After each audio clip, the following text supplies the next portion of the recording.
Parents మెచ్చిన university సంకల్ Chand Patel university Gujarat.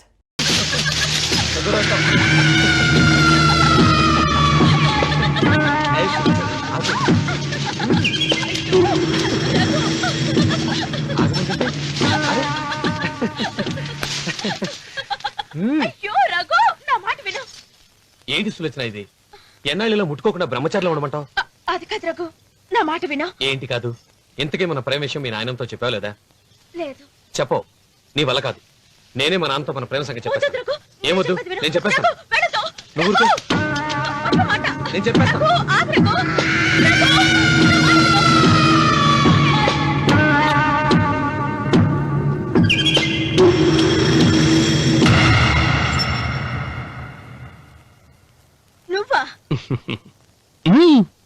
నేనే.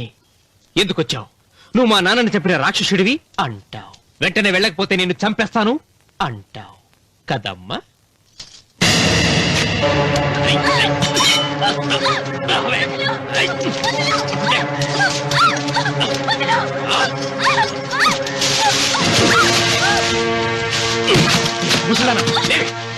చెప్పు, వీళ్ళ నాన్నని చంపింది ఎవరు? నేనా? నేను చంపానా? చెప్పు చెప్పు, ఎవరు చంపారు? ఎవరు చెప్పారు? చెప్పు.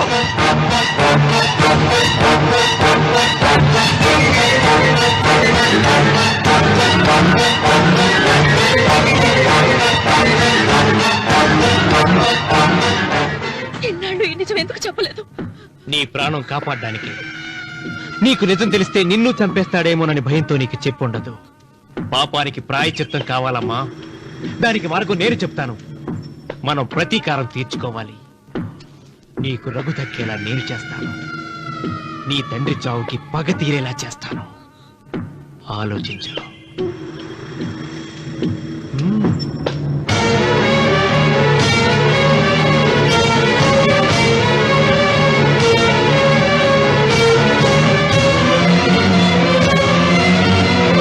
నేను నమ్మను. మా నాన్న దేవుడు. మా తాతయ్యకు జరిగిన అన్యాయానికి ప్రతీకారంగా పొలాలు స్వాధీనం చేసుకున్న మాట నిజమే, కానీ హత్యలు చేసే అంత దుర్మార్గుడు కాదు మా నాన్న. అందుకే చెప్పాను, నువ్వు నమ్మలేవు, నన్ను మర్చిపోమని. సులోచన, అదే నిజమైతే మా నాన్న నిలదీసి నిజమేంటో తెలిసాక ఆ ఇల్లు వదిలేసి వచ్చి నేను నిన్ను పెళ్లి చేసుకుంటాను. అది మహాప్రమాదం. మా మధ్యలో మాట్లాడడానికి నువ్వెవడవి? మీ నాన్న చేసిన హత్యకు 14 ఏళ్లు శిక్ష అనుభవించిన వాణిరా. నీకు నా మీద జాలి రావాలి కానీ కోపం వస్తుందేంట్రా? మీ నాన్న మనస్తత్వం నాకు బాగా తెలుసు. నువ్వు నాగ సులోచన ప్రేమించుకున్నారని తెలిసిన వెంటనే వీళ్ళిద్దరిని చంపేసి వీళ్ల పొలంలోనే పాతి పెడతాడు.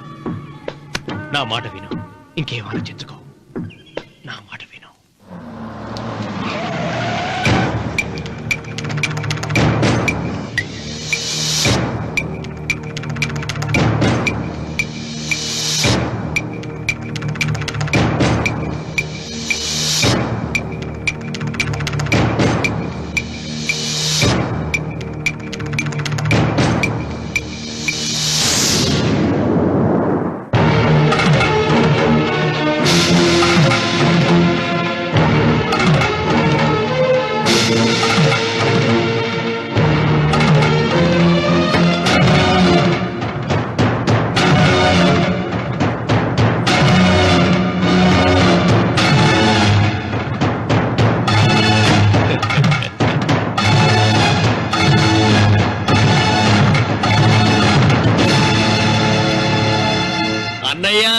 నమస్కారం. వీధి గుమ్మం వైపుకైతే నువ్వు రావని పెరటి గుమ్మం వైపుకు నేనే తీసుకుని వచ్చాను. మీ నాన్న ఇచ్చే ముష్టి డబ్బుతో బ్రతికే నాగసులోచనని ప్రేమించావు. మీ నాన్న ఈ పెళ్లికి ఒప్పుకోడు కదరా అన్నాను. లేచిపోతామన్నాడు. లేచిపోతే మీ నాన్న పరువు ఏమవుతుందని నేనే దగ్గరుండి ఈ పెళ్లి తెరిపించానన్నయ్యా. వాళ్ళ నాన్నను చంపిన పాపానికి ఈ మాత్రం పుణ్యం చేయాలి కదా. వాళ్ళ నాన్నని ఎవరు ఎక్కడ ఎలా చంపారన్నది నేను ఎవ్వరితో చెప్పలేదు. నీ బాధ నాకు అర్థమైంది అన్నయ్య, నీ బాధ నాకు అర్థమైంది. రేయ్, ఏంట్రా అలా చూస్తూ నిలబడ్డారు? వచ్చి కాళ్ళ మీద పడి ఆశీర్వాదం తీసుకోండి.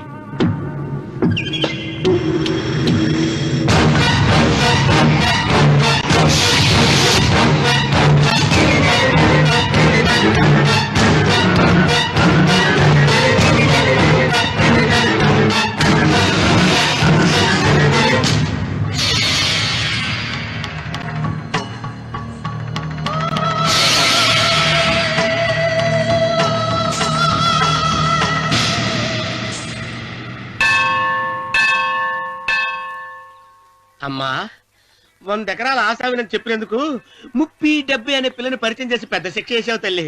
తప్పైపోయిందమ్మా, క్షమించే తల్లి. ఈసారి అలా చేయను. మంచి పిల్లనిచ్చి పెళ్లి చేయమ్మా. అలాగేనా? ఆ! తల్లి, అమ్మా.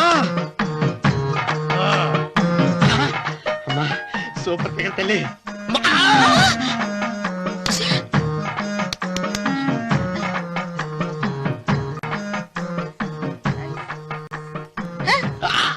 నాకింకా పెళ్లి కాలేదు తల్లి. 100 ఎకరాల మాగానే ఉంది, 50 ఎకరాల కొబ్బరి తోట ఉంది, కానీ పెళ్ళం లేదు. పెళ్లిళ్ళ సీజన్ అయిపోతోంది. మంచి పిల్లని చూపెట్టి పుణ్యం కట్టుకో తల్లి. నాకు కూడా పెళ్లి కాలేదు తల్లి. నేను నీకు పురాతన భక్తురాలిని కదా. 7 అంతస్తుల మేడనిచ్చావు, 7 వరాలు నగలిచ్చావు, కానీ మొగుడు లేడు. మొగుడు లేడా? తొలి ప్రేమ మీద నీకు నమ్మకం ఉందా? పట్టు చీరా మలి ప్రేమ మీద నీకు నమ్మకం ఉందా? సిలుకులాల్చి ఉంది. 7 అంతస్తుల మేడ. నేను నీకు నచ్చేనా 100 ఎకరాల ఆసామి? నువ్వు తప్ప ఎవ్వరూ నచ్చరు. వచ్చే మంగళవారం నా ఇంటికి ఒకసారి రండి, నన్ను చూసుకోవడానికి.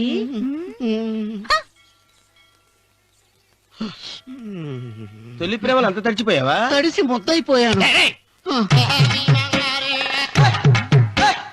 ఇదెంత? 30. ఇదెంత?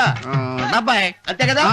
ఇప్పుడు నువ్వు తొలి ప్రేమలో పడ్డావే, ఆ. దాని దగ్గరికి వెళ్ళి ఆ. ఇది 30 ఇది 70 అని చెప్తే దాన్ని చేసుకో. అలాగే. ఆ, ఏ తొలి ప్రేమ వెళ్ళు. ఆకు. చేసుకోరా. 30, 70. ఏ తొలి ప్రేమ టింగ్. ఇదెంత చెప్పు. ఇదేంటి ఇది? ఆ. టింగ్ టింగ్ టింగ్ మో. ఇదెంత? ఇదంతా ఎందుకండి? ఎందుకంటే ఇదెంతో నువ్వు చెప్తేనే మన పెళ్లి. అందుకు చెప్పు. అది అది ముప్పి, అది డెప్పి. ఒరే గుంటనక, వస్తున్నాను ఉంటారా? అచి సాచినోడా, నాకు వచ్చిన సంబంధాన్ని చెడగొడతావా? అంటే భక్తి అవసరం. నన్నే కొడతావా? అమ్మా, నన్నే కొడతావా? అమ్మా, చూడు, నువ్వు చేసింది తప్పు, నేను చేసింది తప్పు. మా చిన్నమ్మ గారిని అడుగుతాను. ఈ విషయం ఆశ్చర్యంగా చెప్తానే. అచిబా లే.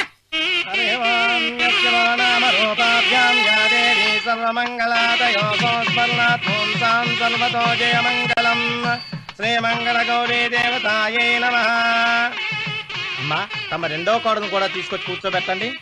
అలాగే. లంబోదరాంగ్రద్వయమంబుజ శ్రీ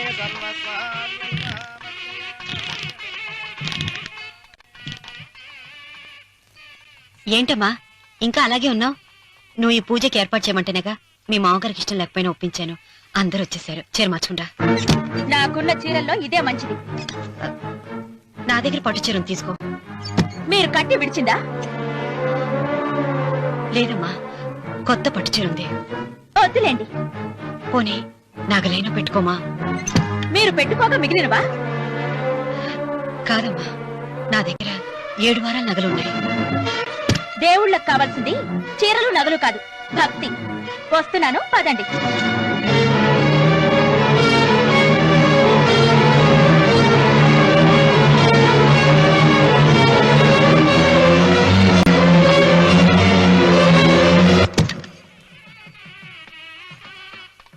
అమ్మా, రెండో కోడను త్వరగా తీసుకురండి. ఈ హోరలోనే వ్రతం పూర్తి చేస్తే చాలా మంచిది. ఆ, రఘు ఇట్రా. ఏంటమ్మా?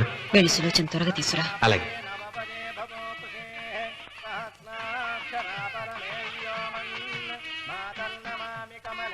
ఏమంది? రానుందమ్మా. ఎందుకని? ఎందుకని ఇంతమందిని అడుగుతున్నారా? ఈ వ్రతం పెట్టింది ఎందుకు? ఆ, నా పెద్ద కోడలు కోటీశ్వరరాలు, అందుకే 25,000 రూపాయల పట్టు చీర కట్టుకుని 10 లక్షల రూపాయల బంగారం ఒంటి మీద వేసుకుందని గొప్పగా చూపించి, నా రెండో కోడలు ఏమీ లేదన్న నమ్మకం కదా. మాట్లాడక.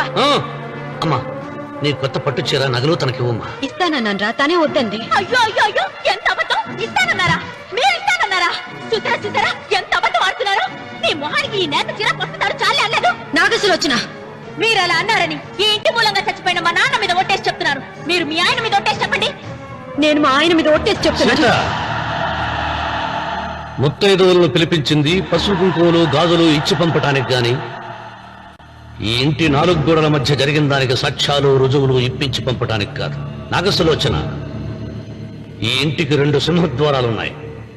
దేవుడిని ప్రేమించే వాళ్లకు ఒక గుమ్మం, దేవుడిని ద్వేషించే వాళ్లకు రెండో గుమ్మం.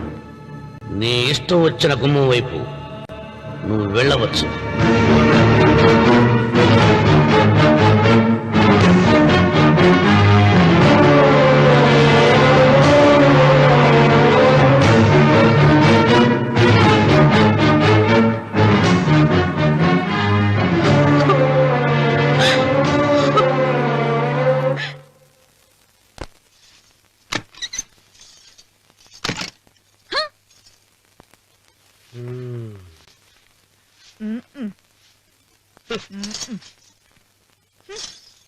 పాలయ్యే నీ పాచి మొహానికి పాలు కూడానా?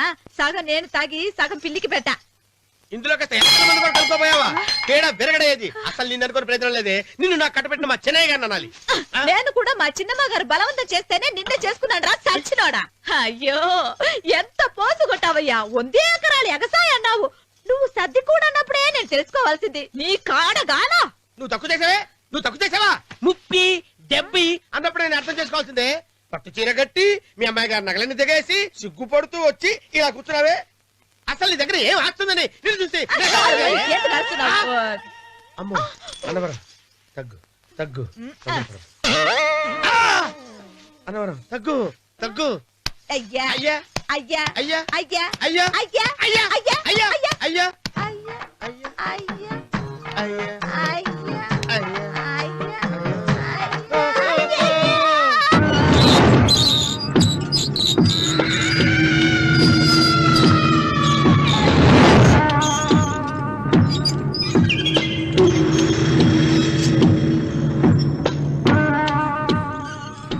ఏమండి అటు చూడండి. పిచ్చిపోతే లేక్కడి నుంచి. నువ్వు తిను మావయ్య. ఏ ఇంటికి నా కోసం వచ్చావు. నిన్ను నేను గౌరవించుకోవాలి కదా. అది మా నాన్న కూర్చుని ఉయ్యాల వల్ల. ఆహా, రేపు ఆయన చచ్చిపోతే ఎవరు కూర్చుంటారు? ఆయన బూడిద పోసి పెడతారా? సులోచన రఘు లేడు. ఎందుకు అలా అరుస్తారు?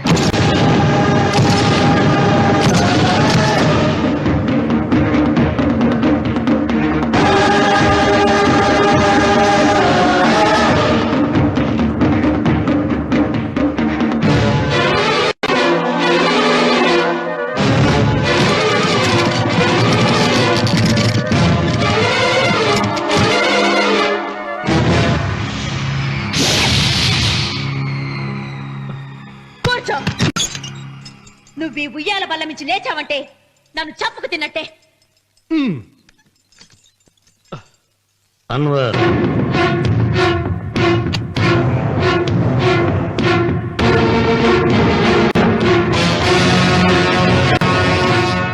నువ్వు కూర్చో మావయ్య. సులోచన, బుద్ధి లేకుండా ప్రవర్తించకు. వేప చెట్టుకు పాలు పోసి పెంచినా అది చేదుగానే ఉంటుంది కానీ తీయగా మారదని ఆయన ఎన్నిసార్లు చెప్పినా ఆయన మాట వినకుండా నీ అడుగులకు మడుగులెత్తాను. ఆయన ఎవరనుకుంటున్నావు? ఈ ఇంటికి పెద్ద. దేనిలో పెద్దండి? హత్యలు చేయడంలోనా? పక్కవాడ పొలాలు ఆక్రమించుకోవడంలోనా? వీధిలోకి వెళ్లి పసిబిడ్డని అడిగినా చెప్తాడు ఆయన ఎంతటి నీచుడో హంతకుడోనని.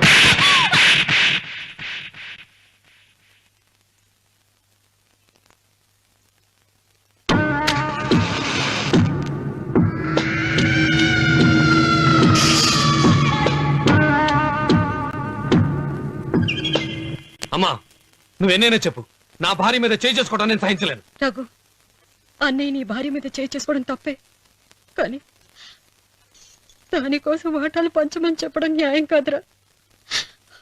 నాన్న అన్నయ్యని కూడా తన వాటా తీసుకుని వెళ్ళిపోమంటున్నారు.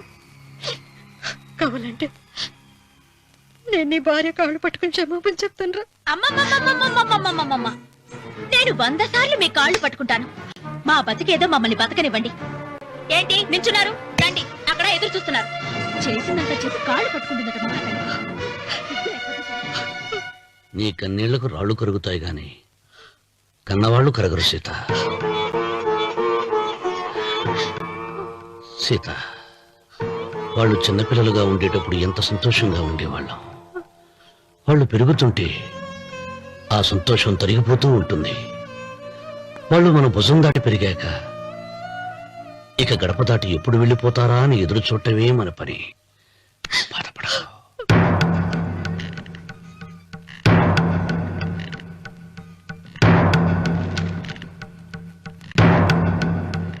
ఇదేంటి లాయర్ గారు, ఆస్తి మాత్రమే 3 వాటాలుగా రాశారేంటి? అమ్మ నగలో నాకు వాటా ఉందిగా. ఆ నగల గురించి కూడా దీంట్లో రాయండి.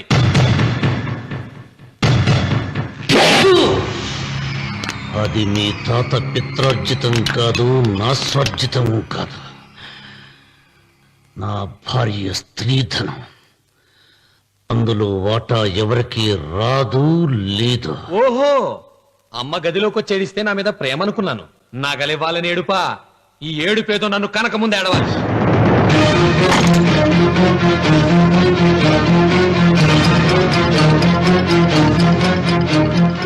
ఏయ్, మీ అమ్మను ఎంత మాట అన్నావురా?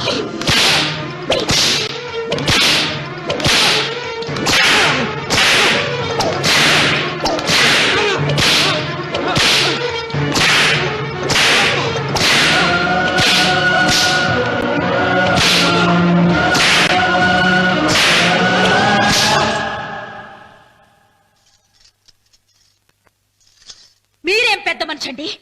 పెళ్ళైన కొడుకుని కొడతారా? ఆస్తి ఇవ్వడం ఇష్టం లేకపోతే ఇష్టం లేదు అని చెప్పండి. కూలి చేసుకుని బతుకుతాం, లేదా ఆలయం ముందు అడుక్కు తిని బతుకుతాం. ఇప్పుడు ఆయన మీ కొడుకు కాదు, నా మొగుడు. నా మొగుడిని కొట్టే హక్కు మీకు లేదు.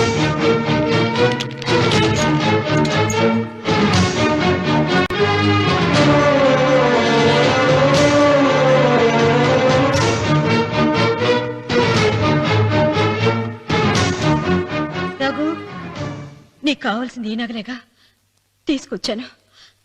తీసుకోరా. వద్దమ్మా, వద్దు. కాదన్నయ్య. వద్దమ్మా, నా మాట విను.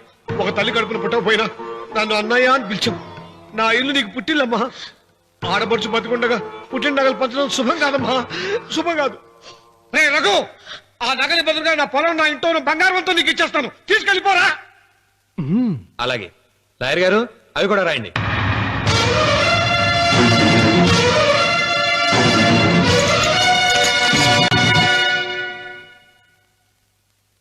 నాన్న, నాకు ఆస్తక్కర్లేదు. నేను మీతోనే ఉంటాను. మరదల్ని కొట్టే సంస్కారం ఉన్న కొడుకుని ఇంట్లో ఉంచుకునే సంస్కారం నాకు లేదు. వెళ్ళిపో.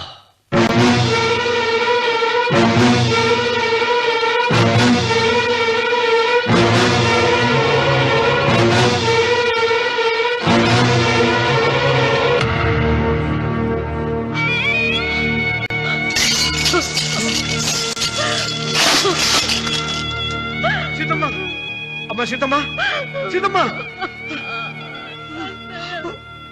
ఒరే రావుడు, నాకేదో భయంగా ఉందిరా. ఆ దేవుడి శాపం తగిలింది. లేకపోతే నీ కుటుంబం ఇలా ముక్కైపోవడం ఏంటి? నా మాట విను, వెళ్ళు. ఆ శివలింగాన్ని తిరిగి తీసుకొచ్చి యథాస్థానంలో ప్రతిష్ఠిస్తారా?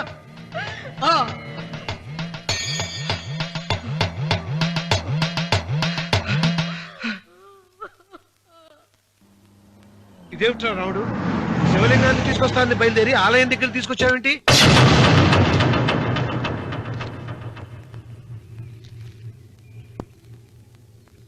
ఎలారా ఈ ఆలయాన్ని పడగొట్టాలి? ఎప్పుడురా ఆ సంబశివరా పొలం నా సొంతం అవుతుంది? వెంకన్న, నా పట్టుదల కోసం నేను ధరించిన ఈ నల్ల చొక్కా ఎప్పుడురా మార్చేది? ప్రతీకారం కోసం ప్రమాణం చేసి వేసుకున్న నా తండ్రి మొలతాడు ఎప్పుడురా నా మెడ నుంచి ఊడిపడుతుంది? వెంకన్న, చెప్పా చెప్పరా, ఆ ఆలయాన్ని పడగొట్టి ఉపాయం చెప్పా, చెప్పు. ఇంత జరిగినా కూడా నీ అహంకారం తగ్గలేదురా? నారు పొయ్యకుండా నీరు పెట్టకుండా ఈ ప్రపంచంలో పెరిగేది ఒక్కటే, అహంకారం. అది నా సొంతం.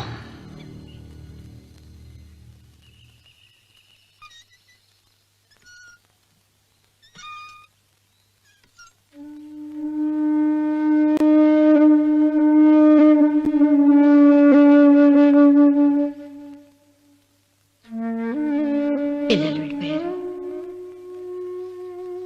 కోడళ్ళు వెళ్ళిపోయారు. వచ్చే రాఖీ పండుగ నాటికి ఇది కట్టడానికి నేను కూడా ఉండకుండా వెళ్ళిపోతానేమో. చిచ్చా, అవే మాటలమ్మా.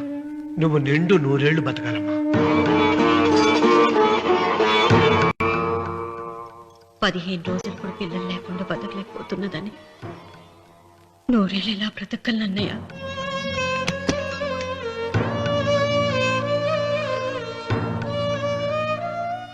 వీటి కోసమేగా మా పిల్లలిద్దరిని ఇంట్లోంచి వెళ్ళగొట్టారు. నేను చనిపోయాక మా ఇద్దరు కోడలికి సమానంగా పంచిపెట్టమని చెప్పు. ఇప్పుడు ఎందుకమ్మా అదంతా? అసలే నీ ఆరోగ్యం బాగలేదు. నన్నెప్పుడు నిండు ముత్తైదుగా చూడాలనేది ఆయన కోరిక. పోయే ముందు ఒక్కసారి నిండుగా అలంకరించుకోవాలని ఉందన్నయ్య.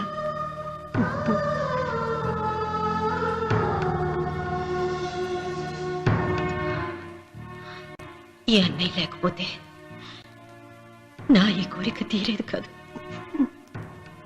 నీ చేతులతో అలంకరించన్నయ్య.